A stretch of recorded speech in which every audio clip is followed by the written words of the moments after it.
Hello, and welcome to the Metaphysical Life podcast, where we talk about all things relating to body, mind, and spirit.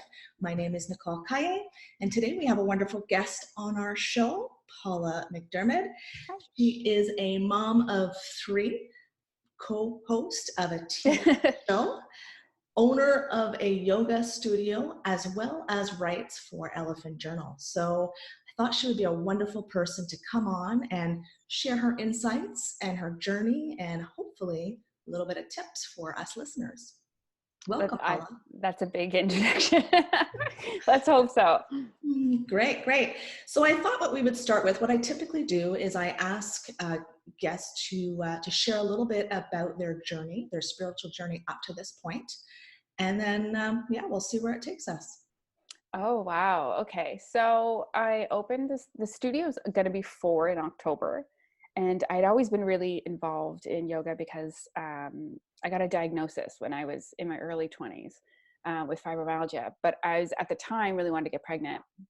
So my doctor said, well, you don't really have an option for medication if you're trying to get pregnant. So you should probably try some yoga and get out of your head a little bit, because a lot of the stress that you're taking on is probably a lot of the pain that you're taking on too. So then I started kind of getting involved in yoga, and it really helped a lot of the pain, it helped a lot of the stress. And so I obviously had children and I had a different career. And then there was a point in my life about 4 years ago where I was like, I've been teaching a little bit of yoga, but I really want to make the full jump to really engulfing myself in the yoga that I believe in. And that's not just a physical asana. That's the mindfulness. That's the getting out of our heads. That's the de-stressing. That's disconnecting from the world that we are so bombarded with. So that has been my journey. And then for the past 4 years, I really just have gotten deeper and deeper into it. And that's not to say that, we don't mess up or make mistakes along the way, or like take 3 steps back out of mindfulness and lose ourselves. But I think it's the journey always coming back to, and I think that's beautiful. Yeah, that's wonderful. Perfect. And what would you say is, that's a diagnosis, that's a tough diagnosis in terms of, Yeah. being young, But I think a lot for me, and I can only ever speak to my own truth. Once I really, like, the diagnosis was kind of like, oh, you have fibromyalgia and you'll probably be in a wheelchair, and this is probably going to be a big disconnect for your life. I was like, no, this doesn't work for me. And again, I couldn't take medication because I was trying to get pregnant at the time. So I really just engulfed into yoga. And I had a really incredible doctor at the time that really supported that. And then I started to feel better. And then as soon as you start to feel better, you disconnect, I think, from the diagnosis, and it didn't define me anymore. And I refused to let it define me. And then later on, a few years ago, I was diagnosed with lupus too. And then I had to, again, make that choice with, where am I going to go into medication, or am I really going to go into how I'm eating and how I'm living and how I'm sleeping, and see if I can dive into that a little bit more, so that doesn't define me, that my wellness defines me. Right. I think a lot of people identify with, an illness, whatever that happens to be. Whatever, yeah. Yeah. And it's all about thoughts, right? Whatever you're thinking about is actually becomes your reality. So, so yoga has helped in this circumstance. Yoga has unbelievably helped. And it's funny that, like, yoga sometimes to the outside world is okay. So you get really bendy, and it's, especially in today's age of Instagram and everything, with these beautiful images of these beautiful bendy women in these really complicated poses, which is lovely. And most of them are gymnasts, because I can't do some of that stuff. But the root of yoga is, it's about living your best life and committing to you. And then once you start living your best life, some of that illness, some of that stress slowly starts to melt away. And there's certainly, if I go 3 or 4 days without yoga, I'm a monster. So like, I get it. And then I think to myself, sometimes if I go 3 or 4 days and I get really irritable and I start to like drive crazy and like, that person cut me off, and I really notice it, and my body shrivels up, and like I get sore and I get pain. And then I really think to myself, what are the people doing that don't have some sort of movement and mindfulness in their life? How they must feel that irritation all the time, or that stress, or that frustration. So my heart really is dedicated to it and helping other people find that. Yeah, no, that's awesome. That's so your feelings of getting frustration when you don't do yoga. I get like that when I don't do my meditation. Right? Yeah, yeah. Yeah. So, and yoga is a form of meditation, you Yeah, know? and meditation is part Yeah, of yeah, my yoga. So my yoga is everything. And no matter if I'm going for a run or a walk or a bike, or that's my yoga. So it's not just the physical, like I get on my mat and I do postures, which I do quite a bit, but it's meditation. It's a forest walk to me is a meditation, or sitting on my mat for 10 minutes and actually doing a physical guided meditation. That is too. But it's about tuning into you and yeah. tuning I out like of the world. I like that. But if you start to really tune out of the world, you will start to tune into you. And then those things that irritate us or frustrate us, or like that stuff goes away because you just care less, because you're so in tune and you're vibrating at your own frequency. Yeah, exactly. And you start to learn your triggers and how to work through Mm. them for sure. And it doesn't mean that your triggers aren't ever going to not exist. Some of them are even stronger, right? But that's teaching you a lesson of like, okay, this really triggered me, and to learn what it is and then start to heal through it. Because as soon as you figure out what your triggers are, you avoid them, because you're like, I'm super self-aware now. I know that that's my trigger, but not everybody can avoid them. And some triggers you can't avoid. Some triggers are your people that are around you. Yeah, definitely. Um, but once you start to really learn it and like dive into it, then they trigger you less and less, or that thing triggers you less and less. That's right. Definitely learning experience triggers. Yeah. Yeah. Yes. It's glorious. Yeah, so that's awesome. So, you do so much, right? Like based on that little bit of an intro, and I thought it would be a good idea to share, what would be a typical day for you in terms of self-care, you know? Oh, wow. Okay. So again, I did a talk for a women's group a while ago, and they asked me to come in and talk about balance. And the first thing that I said to them when in front of all these women is I said, you're never going to have balance. Like the idea that you think that there's an illusion of some perfect balance, let that go. So self-care is putting myself first. And a lot of people, especially parents, struggle with that concept because they're like, no, my kids are first. My kids are first. No, I am first. And what that means is that I am putting my needs first so that I can be the best mom for them. Mm-hmm. So a typical day for me really is if I'm lucky, right? And if you really balance and it's a good day, that I get my kid time, that I get my me time, that I get my work accomplished, that I've slept well, that I've ate well. I think all of that comes together. And it's really about, there's a beautiful quote that I posted by Elizabeth Gilbert, and it says something to the effect of, you have to learn to say no to the things you don't want to do, but you also have to learn no to the things that you do want to do, because you can't do everything all the time. So self-care sometimes is saying no to the things that you really want to do. Like, oh, I'd love to sleep until 10, but like, right, like that's not going to happen. And part of the self-care is getting up and staying on a routine for me. I'll get up an hour earlier than I should be just so that I can have my coffee in peace. Yes. And that to me is like super self-care, because if I don't have that beautiful, quiet, serene morning, that like 10 minutes of silence, meditation, and it doesn't have to be this like image of meditation sitting perfect, like I want 10 minutes of silence when I wake up. I want to set my intentions for the day. It's going to be a good day. I'm going to get this and this done. I'm going to have my coffee. To me, that is the biggest self-care, is to have my coffee unrushed.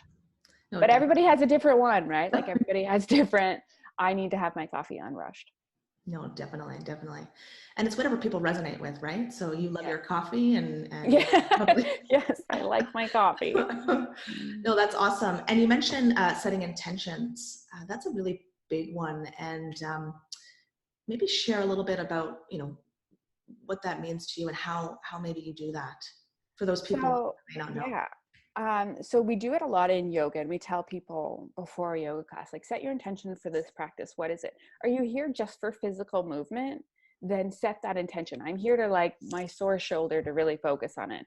I'm here to give myself an hour of just movement. I'm here to get out the anger of what my coworker just did to me. Whatever it is, like, set that intention and really commit to that for an hour. So that's a really simplified way of doing it. Or if you know that you get triggered, like going into Walmart, like that's a big thing for people, right? Like I'm going to feel anxiety when I go into Walmart. There's going to be people everywhere. I'm an empath, right? Like I soak in energy. Walmart's not a lovely place for me. So I set the intention before I go in. I'm going to get what I need and I'm going to get out. And I'm not going to get overwhelmed. And if I do get overwhelmed, I'm going to allow myself a breath and to refocus. So sometimes it's as simple as that. I like to set intentions first thing in the morning. Mm-hmm. And I like to do it in 3 different ways. So I like to do it as I'm going to have a good day. I'm going to get this one thing accomplished. So whatever it is that day, whether it's I've got to get classes up on the site or I've got to finish an article, whatever that one really important thing is to me, and I'm going to be present. So that's always my second one, is to be really present in the moment. And that's not to say it always happens, because we're human and that's a work in progress, but to be as present as possible. So not worry about the future, not worry about the past, but just worry about that present moment. Yeah, that's awesome. That's awesome. I think intentions are big and they're life-changing if you can do it on a regular basis. Everything is a practice, right? Yeah, for sure. No, that's awesome. Empath, you mentioned empath, and it's that everybody that I interview, it tends to be an empath. All empaths in a certain way, but what do you do? Like you said, you take a breath, but is there anything you do when you get home or after the fact to kind of remove all that energy? What's funny is that I heard the word empath and it never really resonated with me. And I had all these other things, right? Like I don't do super well in big crowds. I really do pick up on other people's emotions. Like I can tell when somebody's mad. Oh yeah. Like that's it. Like it's a huge thing. Like there's their energy there. I can read the energy of a room. All of these little subtle things that I thought were just part of being a really sensitive person. And then it's funny that, and this is a different subject, but as an empath, you often attract negative people because you're so sensitive and you're such a fixer, or you're such a healer. And especially I really have committed my life to being a healer. So and then all of a sudden I started reading much more about that. And I'm like, oh darn, I actually am like a full blown empath. So I'm still working with the actual reality of calling myself an empath. But I try to smudge a lot. Yes. I try to smudge a lot. So I smudge my house, I smudge my space. It's funny, one of my teachers, she's incredible. Her name's Farhana. And she did a meditation one day and we were sitting in this meditation. She talked about having this, like a bubble of protection around you. Mm-hmm. And it's as easy as that. Sometimes it's just thinking, okay, like I have a bubble of protection around me because I'm such a sensitive person. Sometimes I need to do that. And we joke that like her bubble is a certain color and mine is like rose gold Teflon. Like I have a rose gold Teflon bubble around me to keep negative energy out. Yeah, that's try. Yeah, try. We try. Cool. That's cool. Yeah, I smudge every once a week at least. I smudge the house and every room, and it's just amazing. It's amazing. Yeah. And I've done the bubble too. I go outside. I try because the weather's so nice. Feet in the grass, and then imagine the bubble around. It works. I mean, the bubble works. Yeah, totally. No, that's awesome. The other thing is usual intuition. So one of the things that we were going to talk about was intuition, and so I thought share a little bit about that, and maybe if how you've increased your ability to trust your intuition. I will undoubtedly say that the number one thing for me, and I think it's different for everyone, the number one reason or way that I have started heightening my intuition is by speaking my truth. Right. And as soon as I stop speaking my truth or start quieting myself in situations in which I know that I am not comfortable, or I'm saying yes to too many things that I shouldn't be, or too many commitments, that is when my intuition starts to go away. Mm-hmm. And I start to become tuned because I'm listening to everybody else. So as soon as I start speaking my truth, my intuition gets heightened. And I encourage anybody, we're very scared, right? Mm-hmm. We're very scared to speak our voice, whether it's in the smallest thing as like being in a meeting or being at drinks with your girlfriends, or sometimes we get that, oh no, that's silly, you shouldn't say that, or my opinion doesn't matter. Or once you start really speaking your truth, you also get surrounded by people who are vibrating at the same frequency and speaking their truth. And then all of that starts to heighten your intuition and your paths become much clearer. But when we don't speak our truth and when we don't be authentically us, that intuition starts to go away because you're just soaking in everybody else's stuff. Yeah, for sure. And in the same line as I find when you follow your passion, right? When you take let's say it's one thing every day toward your passion, you know, things start opening up and you start seeing things and hearing things and seeing signs. And Yeah. no, that's The way that I explain it to when I work with teenagers and I work with like preteens, the way that I explain it to them is that sometimes it's easier to explain to kids sometimes, right? So when you immediately don't like somebody, and we've all had that moment where we've looked at somebody and then like, oh no, I don't like that person. And you have no good reason why.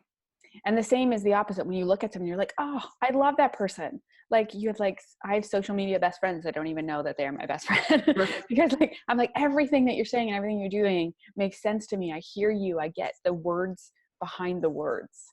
So I think that's our intuition. And that's how I explain it to kids, is that it doesn't mean that when you look at somebody, you immediately don't like them. It doesn't mean that they're a bad person. It means that you're not vibrating at the same frequency and you're not going to be a good connection. And the more that you force that, that's when we go against our intuition. A very good friend of mine was a sexual assault survivor of a very prolific serial rapist and murderer. And she spoke once, and we've become good friends since, but she was quite young. So I think she was 11, and she was at a mall parking lot, and she saw this man standing at the car, and everything in her body screamed. Now she's 11. She has no idea like what intuition is, but everything in her body screamed, do not go near this guy. But she's 11. I think she was with a cousin, and they just kept walking towards him, and she ended up being kidnapped. But like, that's the feeling. And I know that's a really extreme explanation of it, but when your entire body is screaming not to do something or to do something the complete opposite, we need to listen to that. And sometimes that's a really extreme, like her whole body was screaming.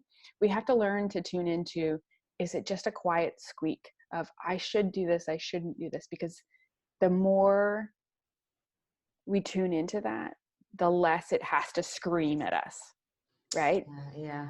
And I know that that's a really extreme situation, but it does really speak to how we need to be tuned into our body. If you get a sick stomach, if you get like even around people, right? Like if you're getting that reaction of like, I don't feel good to be around this person, that is your intuition saying this isn't a great fit. Doesn't mean they're a bad person, but it means we're not a good fit. And we need to listen to that more, because we're such people pleasers, especially women, that we tune out to that a lot. Yeah, and the more we're in tune, like you said, the loudness, it won't be so loud, right? It doesn't have to be so loud. Yeah. But yeah, sometimes it needs to be really, really loud. But if we haven't tuned into it ever, then we'll never get that loud, right? Yeah. So we really have to start doing that. No, that's great advice. And I think becoming more aware and living more present will help as well. Feeling those little nudges or those signs or those energy, that energy feeling and that sort of thing. So I think, becoming more aware during the day. And I used to, when I first came to this, I used to set my alarm 9 a.m., noon, and 3. And it would say, just like, take 5 minutes. Present, because I would forget, Oh, we all do. And so just setting that alarm every day. Now it's now much, much easier, and I don't need the alarm. But in the beginning, it was, you get involved in work and in your day, and next thing you know, the night's over and you've kind of been on autopilot all day. I ask a lot of people, we do like a 30-day mindful challenge, which I'm going to put up fairly soon on the site. but one of the mindful challenges, there was these tiny little things just to every day. And one of them was to take a different route to work. Mm. Because we are on autopilot. Have you ever gotten to work and not realized how you got to work? Yeah, definitely. My gosh. So take a different route to work. That's like one small thing that you can do just to be present. Because we just tune out and all of a sudden you're like, how did I get to work? Where was I? Which is a bit dangerous when you're driving. Right? It's crazy. I was like, did I go through that light? Yeah, yeah. Yeah. Another thing too is like changing any routine. Like I'm really big with routines, and I'm taking a metaphysical program. And one of the things that they suggest is to not follow your routine, like change it up a little bit. And that was a little bit difficult for me because I really enjoy routines, but it's good to do. It's good. Well, it brings you to the present moment. Yeah, right? definitely. The other thing I wanted to ask you about, another thing we thought we'd talk about is divine intervention. Oh, And so I thought, yeah. Oh, yeah. That's really powerful. And I think that also is, I believe divine intervention is your gut as well. Mm-hmm. And I think we also have to note that the bad things that happen into our life are actually divine intervention. So, and I know in the bad moments, it's really hard to connect with like, wow, this really was for my better good, but it really is. And I think divine intervention, it's funny, I was driving with the kids the other day and we kind of got lost.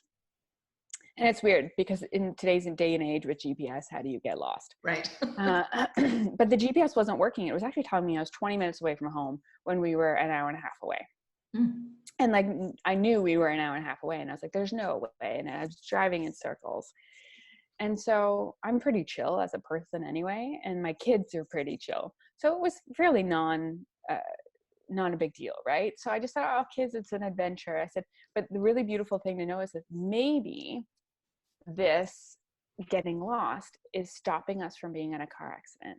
Maybe this is stopping us from running into someone we shouldn't run into, or, like a storm, or you never know. But like in that moment, when we think something is coming into our day, or that construction, or that, right? Like that could be stopped. That's divine intervention. We may never know the reason why, but it really is somebody above taking care of us, saying that you don't need to be there. You need to be here right now.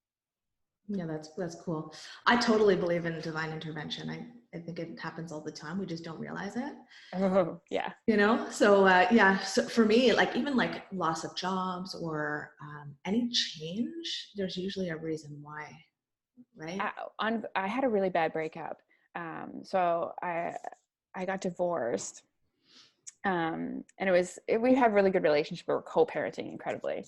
And then I kind of got into a relationship after, and we had a really bad breakup. And at first, any breakup, right? Like anything like that, it's like heartbreaking, right? And you're like, oh my gosh. But then the beauty of it was divine intervention. Like that person and me we weren't a good match. And it wasn't a good connection. And the same thing with the job, right? Like what if your higher purpose is just something so much better? Like when you lose a job, and I know that that's heartbreaking. And I know often in the yoga world or in our classes, we talk about like, if you're not happy, leave. And I get that's almost dismissive because people have to pay bills and you have a life and you have all of these things. But when the world actually comes in and says, listen, you haven't been listening to me, and like, I am going to do something like really shake up your world, that is divine intervention. And you do have a higher person, and there is a better job for you. And you just really, really have to tune into, quiet the world outside and really quiet inside as to what your purpose is, because you will keep getting that lesson over and over and over again until you hear what is trying to be told to you. Yeah, no, beautiful. It's so true. I was working for this company, for 5 years or whatnot, and they let me go. They packaged me out, and it was a shock. And later I realized it's because I was identifying myself with that job. Yeah. I was working 24/7. My marriage wasn't doing the best. It was just go, go, go. I was totally autopilot and, striving for that next dollar, Yeah. And I didn't realize it at the time, but we rarely realize it. If the world is going to shake you, if divine intervention is going to kick you in the butt that hard, it's because we were totally unaware of how unhealthy the situation was in. Yeah, totally. Totally. I find the more unhealthy it is, the harder that shake has to be. And that's okay. We learn from that, right? And I was like, I'm never gonna have a shake that hard again. I am gonna like tune into myself so well and love myself so deeply that like the world does not have to shake me that hard again. Yeah, exactly. It's not gonna happen again. That's so funny. So just a couple more questions. The first is what would be, let's say 3, I know I'm putting you on the spot No, here, not at all. but what would be 3 sort of tips that you would give somebody who maybe is on autopilot, um, you know, is interested in what we're talking about? What would be 3 tips that you would suggest that they should start doing right away? Okay, so 3 tips. I would say journal. Mm-hmm. So and again, that just, I don't want to sit and write for, so my kids and I have this really big jar, and we put our gratefuls in it every day. Oh, awesome. So we write one thing that we are grateful for, and then it goes into this big jar, and then every once in a while we empty the jar and we talk about it. It doesn't have to be this big, huge process, but like journal one sentence a day. I felt really crappy today. And it's funny, one of my best friends really struggles with anxiety, and she's come such a long way. It's the most beautiful thing. But she was afraid to write the bad things down. Mm. She was like, no, I have this beautiful journal. It's all pretty. And I spent like $40 on it. I've got this beautiful inky pen. And I was like, girl, you need to go to the dollar store and you need to get like a dollar store notepad, and you need to write the icky stuff on the dollar store notepad. If you write one thing a day, I had a great day. I didn't have a great day. This person pissed me off. Whatever it is, right. And it doesn't have to be a big, like I journal a lot, like it's pages a day. But it doesn't have to be that. It could be just tune in, put your feelings on paper. Try to be more present. Try and take a different route to work. Try and have a different morning routine. And I know I talked about how I like to have my coffee, but I also like to sometimes sit on the porch with my coffee, or sometimes I like to, sit on the couch with the coffee, or sometimes I like to put a podcast on, but like change your autopilot just a little bit. And I would say, so they say that 1 hour a day is like a fifth of your day. So if you can in some way commit 1 hour of your day to you, even if you break it up. So even if it's 15 minutes in the morning where you're doing something that you love, and then maybe your lunch hour, you take a 15-minute walk instead of sitting at your desk and eating your lunch. So that would be the third thing, is just take some time that you are not delivering something or caretaking somebody else. 1 hour. It's a really small part of your day. And 15 minutes before bed, right? Like you can break it up into 10-minute intervals throughout your day, but take some time where you are not catering to somebody else. Yeah, no, that's awesome. Those are great tips. Awesome. Perfect. And just to sort of end the podcast, maybe share a little bit about what's next for you. I know you mentioned a few things in terms of what you plan on posting on for yoga, but yeah. So we just moved into a brand new studio in June. So it's the hustle. I got to be honest. And somebody wrote the other day, it was not about the hustle, it's about aligning. So I'll change my wording. It's about aligning, yeah. Aligning with the vibration in which I have to make this new studio successful, which it's going to be, but it's really about aligning with new priorities. And the flow of like the first two, I feel like I'm just starting to get comfortable into it now. But like the first little while, I was like, this is too pretty. This is somebody else's beautiful space. This is somebody else's beautiful studio. And before, my priority was, I think, just to do yoga, right? Like I'm just going to do yoga. And now I have to like do yoga and up my business game. And I think that there's beauty in that. Again, I'm setting intentions and like being really intentional about my time, which I was probably a little bit less attentive to that before. Now I'm being really intentional about my time. So really making the studio happen and vibrating so high at my frequency that everybody that's attracted to that frequency is attracted to it, and people that aren't find somewhere else to go. And I know that sounds a little harsh, but like, I only want the best, loveliest people that are vibing with me and my staff. Right. And if you don't love us, then there's another beautiful place for you. Totally. But if we're not going to connect, then I'd rather you be somewhere else. No, definitely. And it's okay, you know? Yeah. Yeah. It's even totally I'm having that moment of like, oh, should I say that out loud? But yeah, you know what, I should. And I don't want anyone in my life that does not vibrate at my frequency anymore. I'm over it. Right, right. Truly. Like in my business, in my personal life, in every way. If you are not vibrating at the frequency in which I am vibrating, then there's somewhere else more beautiful for you, and you will be really happy there, but you're not going to be happy if you're constantly trying to please other people. No, that's great. And I think that's a great way to end the podcast too. Yeah. Perfect. So I'll put a bunch of links Perfect. Underneath the show notes or whatnot, to follow you, Instagram, Facebook. How do they follow? Instagram, Facebook. Yeah. And then again, I've got the writings on Elephant Journal, and yeah, I'll link a few articles. All that lovely stuff. Awesome. Well, thank you so much, Paula. Thank you. Appreciate your time, and have a great day. Have a great day.